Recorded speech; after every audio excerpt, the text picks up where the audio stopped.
During an eclipse night in the magical land of Narnia, at the Telmarine Castle, Lady Prunaprismia gives birth to a baby son. General Glazelle brings the news to the lady's husband Lord Miraz, who immediately reminds Glazelle of his orders. He must find Prince Caspian X, who is the rightful heir to the throne, and kill him. Dr. Cornelius overhears this and rushes to wake up Caspian to hide him in his armoire, right before Glazelle arrives with his men and they attack an empty bed. Afterward, Cornelius helps Caspian get ready to escape and gives him an ivory horn, which must only be blown in an hour of dire need.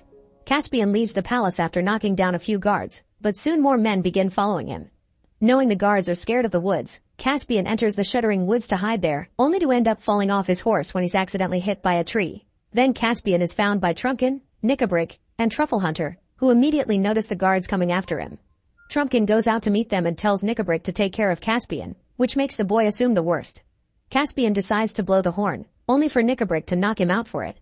Meanwhile in London, sisters Susan and Lucy are entering the Strand Underground station, where their brother Peter has gotten into another pointless fight that soon their brother Edmund joins as backup. The fight ends when two guards arrive and everyone scatters to avoid trouble. The siblings sit together and Peter complains about being treated as kids when a year ago they've been in Narnia serving as kings, but Susan reminds him they must accept their life here now. Suddenly Lucy cries out because something pinched her, and the boys suspect it's each other, but Lucy quickly realizes something magical is going on. Susan says they should hold hands, and when the train passes by, the walls around them dissolve until the group finds itself in a cavern near a beautiful beach. The siblings rush to play in the water, and Peter points out they must be back in Narnia, but Edmund doesn't recall Narnia having ruins in it. The group goes to investigate the ruins of a castle nearby and they're devastated to realize this is Cair Paravel, the place where they once reigned. Meanwhile Glazelle and his men return to the castle with a captured Trumpkin, which is perfect for Miraz's plan. Soon a council session begins because the lords, including Caspian, want to discuss the fact they don't trust Miraz, since it's very suspicious that Caspian disappeared the same night Miraz had a baby. Miraz responds by saying Caspian was abducted by Narnians, and as proof, Glazelle brings a gagged Trumpkin. Then Miraz explains that Narnians aren't as extinct as they thought and that they're breeding steadily while waiting for the right moment to conquer Telmar. He also swears he'll find Caspian and finish what their ancestors began. Back at Cair Paravel, Edmund finds signs of barrage, meaning the castle was invaded a long time ago. While time on Earth had only been a year, here a whole century has passed. The siblings keep looking around and discover the royal treasure room is still intact, so they use Edmund's torch to find their old royal clothing and weapons. However, Susan's horn is missing. Lucy also gets sad because she realizes all the friends they had here are now dead. Once they're properly armed, the siblings go looking for answers. At that moment, they discover a boat rowed by two Telmarine soldiers, who grab Trumpkin with the intent of drowning him. They're suddenly interrupted by an arrow that lands on the boat shot by Susan, who demands the dwarf be freed. The soldiers throw the dwarf into the water anyway, and while Peter and Edmund rush to save him, Susan shoots one of the soldiers, which scares the other into running away. Trumpkin isn't happy to be saved by humans, but he quickly changes his mind when he realizes these four are the kings and queens of old. Part of him is still afraid this may be a trap though, so Edmund accepts to have a quick spar to prove their identities. Since he hasn't done this in a while, Edmund has some trouble at first, but soon his body remembers and successfully disarms Trumpkin. The dwarf now believes them and thinks Caspian blowing the horn brought them here. In the shuddering woods, Caspian finally wakes up and hears Knickerbrick and Truffle Hunter discuss what to do with him. Still thinking the worst, Caspian tries to fight Knickerbrick, only for Truffle Hunter to cut in and ask who he is. Caspian tells them his story and tries to leave to escape from his uncle, only for Truffle Hunter to stop him because the horns assigned Caspian is supposed to save them. At the castle, Miraz confronts Cornelius with the arrow they recovered from his fallen soldier and asks about the horn. Cornelius explains the horn could summon the four kings and queens, and then Miraz orders his arrest for teaching Caspian about old myths. Caspian notices all this and tries to tell Glazelle he should reconsider whom he trusts, but Miraz interrupts them to send Glazelle and his men to Baruna so they can capture Caspian before the Narnians do. In the meantime, Trumpkin and the siblings row upriver while the dwarf explains that Aslan abandoned Narnia when the siblings left. That's why the Telmarines were able to invade. Since then, the trees and many of the talking beasts of Narnia don't talk anymore. When they make it to shore, Lucy sees a bear and tries to befriend it, but the bear is savage and attacks her. Trumpkin immediately kills it and reminds the kids that things in Narnia are darker now. In the shuddering woods, Caspian, Knickerbrick, and Truffle Hunter go looking for more Narnians.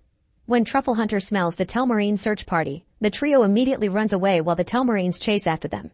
They manage to hit Truffle Hunter, but suddenly, a mysterious tiny creature begins attacking the soldiers, killing them all in a matter of minutes with precise and deadly skill. Then the creature comes forward and reveals to be a mouse named Reepicheep, who notices Caspian is also a Telmarine and threatens to kill him. Truffle Hunter immediately comes in his defense, explaining Caspian had been the one to blow the horn. At that moment a party of centaurs arrive and join them because they've also heard the horn. In a different part of the forest, Peter insists on taking the party along a pathway that Trumpkin sure doesn't exist anymore. It turns out the river eroded a canyon where the crossing once was. Suddenly Lucy notices something across the canyon and is shocked to see Aslan, the pseudo-god of Narnia, but for some reason the others don't see him too. Nobody believes Lucy except Edmund, who has already learned his lesson last time. In the evening, Caspian finds himself surrounded by a bunch of angry Narnians who don't know if trusting him or not.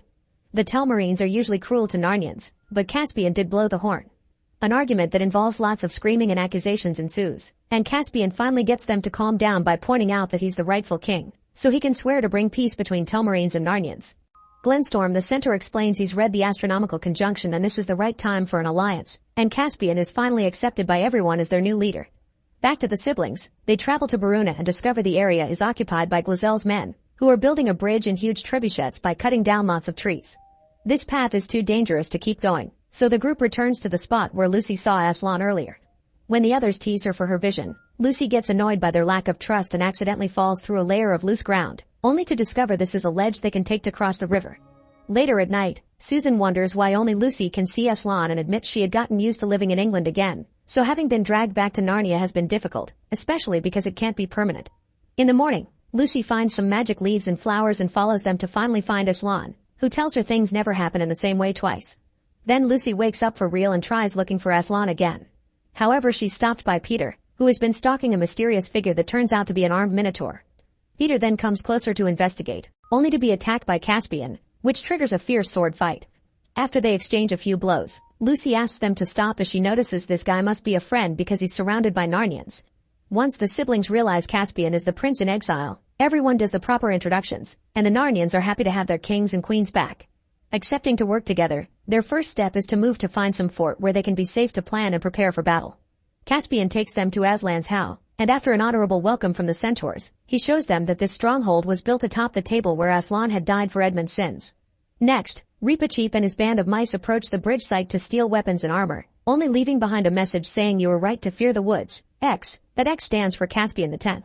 Miraz discovers this and orders Glazel to kill the guards that failed to protect their weapons. He also announces that Caspian has obviously turned renegade, so they need a new king. At Aslan's house, a fawn sentry sees a Telmarine scout at the edge of the woods. The war council gathers and Lucy says she wants to wait for Aslan, but Peter is sure the enemy knows about them now so they must attack the castle while the enemy troops are at the bridge. Caspian thinks it's a bad idea because nobody has ever captured the castle, but Peter doesn't want to stay because it's not really a safe fort, and Edmund points out the enemy can just wait for them to die of hunger here. In the evening, the Narnians proceed with their plan. An eagle drops Edmund on a castle tower, and after knocking out the guard, he uses his torch to guide the other eagles who carry his siblings and Caspian. Reepicheep and his mouse army enter through the sewers, and the rest of the army waits in the forest until the kids can open the gate. The kids enter the castle through a window, and Caspian discovers Cornelius was captured, so he rushes out to rescue him while promising to get to the gate in time. While the mice beat up guards and even a cat, Caspian finds and rescues Cornelius, who explains it was Miraz who killed his father. Furious, Caspian rushes to confront Miraz with his sword, causing Prunaprismia to answer with her crossbow. Then Susan and Peter arrive to remind Caspian about the gate, but the prince is obsessed with wanting the truth. Miraz admits he killed Caspian the 9th, and Prunaprismia doesn't recognize her husband anymore. Confused, Prunaprismia shoots her bow and hurts Caspian, giving Miraz the chance to escape and call the guards. Meanwhile, Edmund accidentally drops his torch and it's caught by a guard, so he begins fighting the man for it.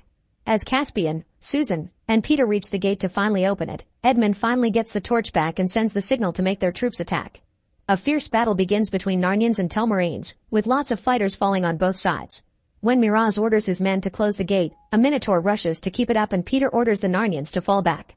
A griffin rescues Edmund and most of the Narnians escape on horses, but at that moment an archer kills the minotaur and the gate closes, leaving half of the Narnians inside.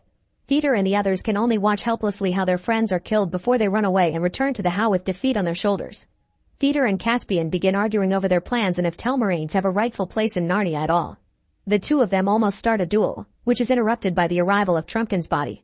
Lucy rushes to heal him up, but a mother centaur has a breakdown when she hears her children died in battle.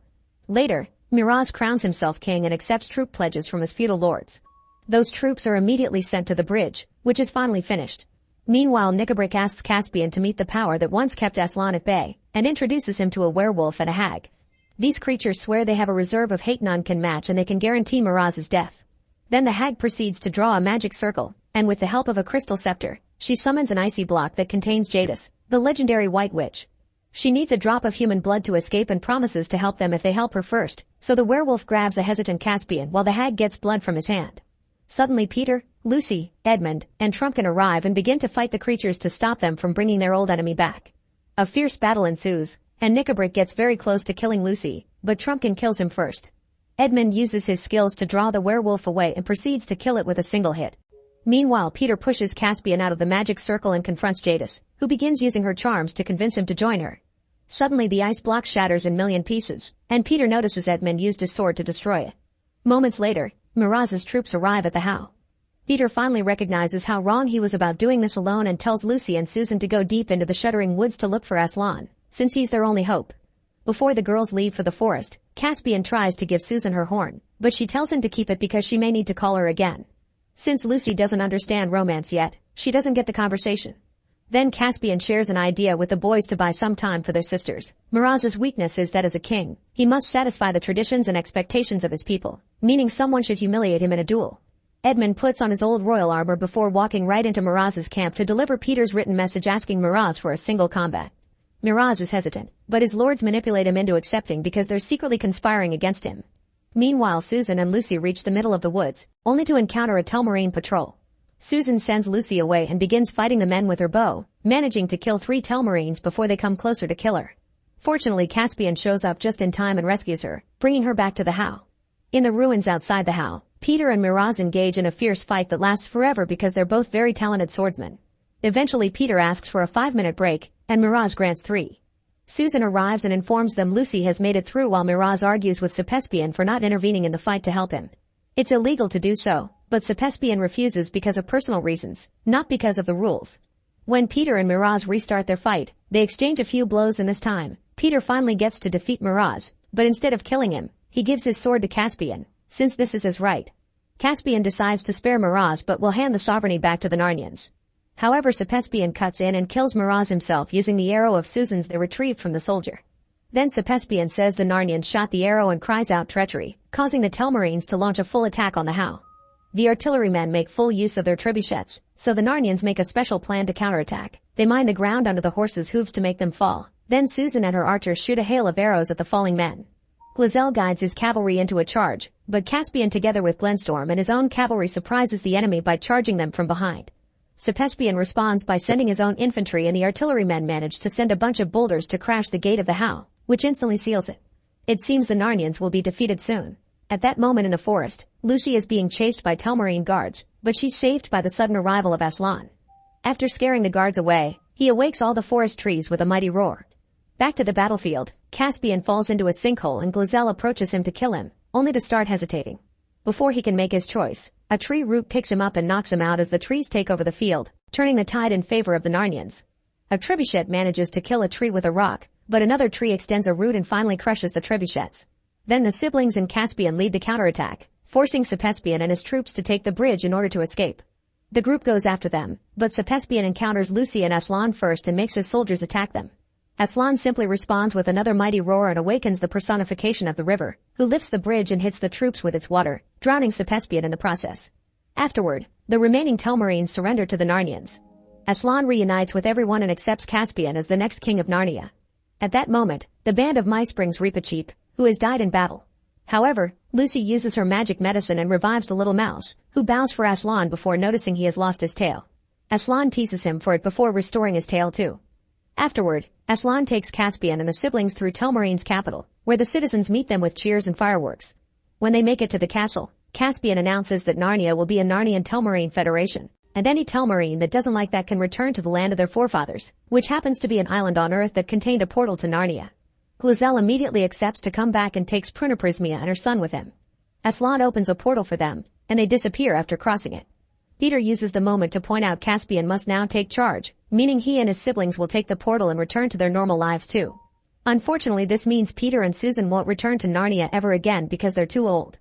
After Peter gives Caspian his sword, Susan takes a moment to say goodbye to Caspian, lamenting that a romance between them would have never worked because she's 1,300 years older than him, but she does gift him a kiss. The siblings step through the portal and magically find themselves back on the underground platform, where they take the next train as Edmund complains he forgot his torch in Narnia. Make sure to subscribe and turn on notifications so you can watch more videos like this. Thanks for watching.